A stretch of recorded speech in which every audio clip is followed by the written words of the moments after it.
I live in a small studio apartment. Bedroom and kitchen all in one, with the only other room being my bathroom. Not really the kind of space where you'd get a roommate, right? Right, but Jimmy thinks it's the perfect living condition for the two of us. He's happy, and as long as he's happy, he is staying. Jimmy came out of nowhere a few days ago. He woke me in the middle of the night when he plastered his damp hand over my mouth and shut my nose close with his other. "Don't scream," he whispered. My eyes widened in panic as I struggled to breathe. If you live alone, you often wonder what you would do if someone broke into your home. But at that moment, my mind was blank. I couldn't get a weapon. I couldn't even move. He removed his hand and I tried to take a deep breath, but it didn't fill my lungs with enough air, turning more into a panic attack than anything. "I'm just kidding. You can scream if you want, but it won't do anything. Nobody can hear you, not anymore." He grinned widely, his teeth so white and shiny that they were the only thing I could really recognize in the dark. "Are you always this quiet?" he continued without a hint of care. "Let me turn on some lights so we can get to know each other." He jumped up and turned on the light switch, and that was the moment my fight response finally kicked in. I grabbed the blankets and threw them over him as I ran towards my door, struggling with the locks while the stranger only laughed. He didn't even move closer or try to stop me. Finally, I unlocked the door, but as much as I tried, it wouldn't open, so I started banging against it, shouting for help first and then screaming fire, but nothing happened. I couldn't even hear anything on the outside, so I finally turned around and looked at the stranger. He was still standing next to the light switch across the room, tilting his head slightly. His eyes were the brightest green I'd ever seen on a human, almost neon. He wore a loose hanging suit and had one of those hair circlets with little red devil horns on his head. "Are you going to go through a whole crisis now? Trying everything to survive and all that blah blah?" When I stayed silent, he just nodded. "Alrighty, let's fast forward a bit then." He took a few steps to get to the kitchen part of my studio and pulled out a large knife. "Now check this out." He moved closer, showing me the knife from all sides before he turned it around and rammed it right inside his stomach. He giggled before pulling it back out, leaving a red stain on his white shirt. "What?" I whispered. "Oh, look, you can talk." He proceeded to use the knife to cut right across his throat as well, before dropping it to the ground and shrugging his shoulders. "So you can't be killed before you try to get creative."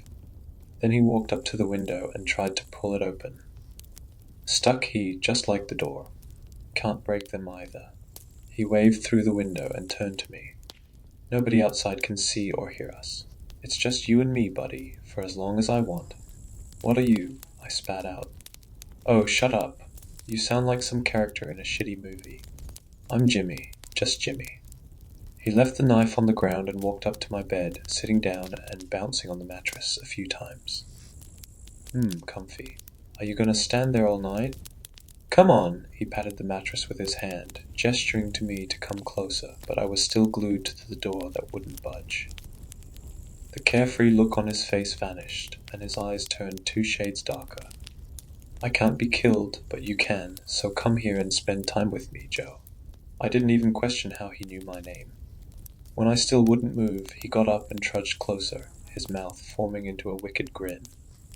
He grabbed my arm and an excruciating pain went through my entire body. My hand started feeling numb, like when you sit on it for a while, and when I looked at it, I saw that the skin was shriveling and turning green, life slowly drifting from it. He let go and it became normal again. I gasped and Jimmy chuckled. "I can do that with your entire body. Slowly drain you and hang you up to dry so I can make jerky out of you. Or you can decide to be a decent roommate and have fun with me. I think we could become the bestest of friends if you only give me a chance." I nodded. "Okay, yes, let's be friends," I whispered. He moved back to the bed with a skip in his step and I reluctantly followed. We sat next to each other, our backs leaning against the headboard.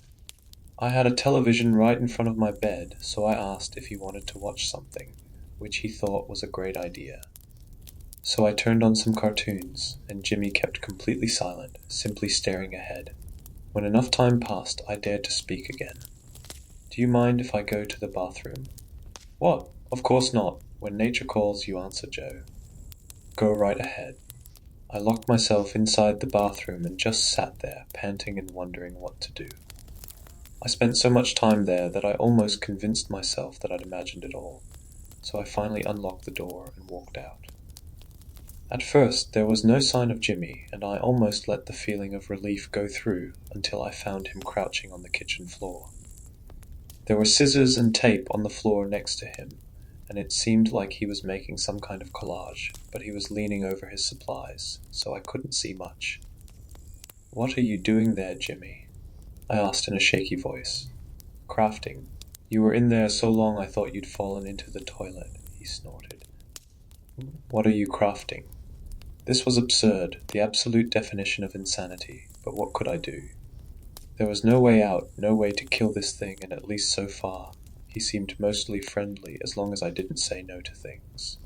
So I had to at least try to keep him that way, and apparently it worked best if I showed interest in some kind of friendship.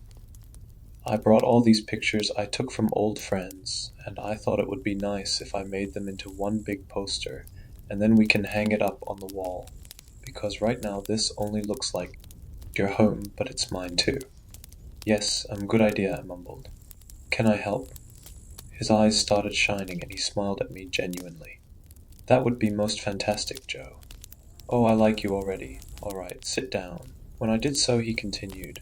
So I have these photos and I'm taping them together to become one big one, and then maybe if you have glitter we can add that too. He got up on his feet and started rummaging through my drawers and leaving me alone with the pile of photographs. Bile made its way to my throat as I looked at all the photos, picturing different people massacred in the same gory way. He had cut their eyes out of their sockets and slashed across them. Chunks of hair were ripped out of their scalps, leaving their hair patchy. Someone had sewn their mouths shut, and they were all wearing Jimmy's little devil horns. I turned the pictures around and found names on each of them. Jay, Juan, Jack Jordan, and so on. I'd already learned that he didn't like it when I acted helpless or afraid, so I decided to act as if this was completely normal. All their names start with J, I said as calmly as I could manage. Yeah, I like alliterations. Damn it, Joe, where's your glitter? Jarrett had a bunch of glitter. I don't have any, but hey, Jimmy. Are you planning to take a picture of me as well? I asked carefully. I don't have my camera, sorry, buddy. That's okay, I whispered. I slowly got back to my feet and went to the bathroom to throw up until there was nothing left inside my stomach. When I dared to get back out, Jimmy had finished his project, and the grotesque collection of his victims was hanging right beside my bed. Looks great, I muttered, and he beamed with pride. I heard you puking, Joe. Are you ill? I only shrugged because I didn't know what he wanted to hear. I can make you some soup. Okay. I'm not sure what that concoction was that he made, but I ate it all the same. It smelled like sweat and tasted like vinegar, but there were crunchy pieces in it that I tried not to think about. Jimmy joined me, and when he finished his bowl, he licked it clean with his tongue. A tongue that had little suction cups all over it, but I decided not to comment on that. It took the last of my willpower not to throw the soup back up again. Some time passed and I seemed to be fine, so at least he hadn't poisoned me. Quite the opposite, actually. I felt pretty good. Not mentally, of course, but physically I was doing quite well. My panic had receded and I was fully awake. Luckily, though, the soup was the only food Jimmy made. He left me in charge of our other meals. When we ran out of something, he left for a while and came back with food. I had to make specific lists, however. If I didn't, he just came back with rocks or pieces of skin that I didn't want to know where he got. Jimmy was able to come and go as he wanted, but I was stuck the entire time. During the few times that he left, I looked for ways to get out, but so far, I haven't found any. I keep wondering if anybody misses me. My parents or friends, but nobody has tried to come for me. I'm not sure if they haven't noticed, or if they aren't able to. I've tried texting and calling, but nothing will go through. I'm truly stuck here, but as long as I keep my roommate happy, he doesn't harm me. So we play games, we watch shows, and we craft. The crafting is always a little gory, but I'm getting used to it. We prepared decorations for Halloween because that's Jimmy's favorite day, and apparently the reason he always wears the fake devil horns.